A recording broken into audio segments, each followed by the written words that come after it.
గురుగారు ఈ వారం కర్కాటక రాశి వారికి ఎలా ఉండబోతోంది? కర్కాటక రాశి వారికి 2 గ్రహాలే సహకరిస్తున్నాయమ్మ. లాభంలో గురువు, తృతీయంలో కేతువు. మీ కృషిని బట్టి ముఖ్య కార్యాల్లో విజయం లభిస్తుంది. కష్టే ఫలే అన్న సూత్రాన్ని పాటించండి. అవసరాలకు తగ్గట్టుగా కృషిని కొనసాగించండి. వారం మధ్యలో ఒక మంచి పని చేసే అవకాశం ఉంది. ఆ పనిలో విజయం లభిస్తుంది. ఆత్మవిశ్వాసంతో పనిచేస్తే కలిసి వస్తుంది. ఉద్యోగపరంగా ప్రతి అడుగు జాగ్రత్తగా వేయాలి. అవగాహన సామర్థ్యాన్ని పెంచుకోవాలి.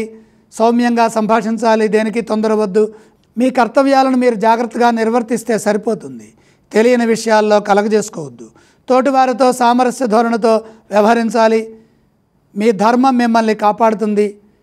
అధికారుల నుండి ఒత్తిడి ఎదురుకాకుండా సకాలంలో బాధ్యతలను పూర్తి చేయండి.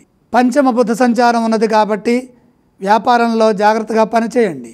సమయానుకూలంగా నిర్ణయాలు తీసుకుంటే వ్యాపార వాణిజ్యాలు అనుకూలిస్తాయి. వారం మధ్యలో ఒక పని పూర్తవుతుంది. ఆర్థిక విషయాలు మిశ్రమంగా ఉంటాయి కాబట్టి దానికి అనుగుణంగా ప్రణాళికలు సిద్ధం చేయండి. కర్కాటక రాశి వారు ఎటువంటి స్తోత్రాలను పఠిస్తే బాగుంటుంది?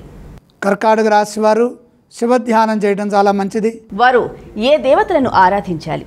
కర్కాటక రాశి వారు శివుణ్ణి దర్శించాలి. వారు ఎటువంటి దానాలు చేయాలి? జన్మ కుజయోగం ఉంది, కందులు దానం చేయాలి.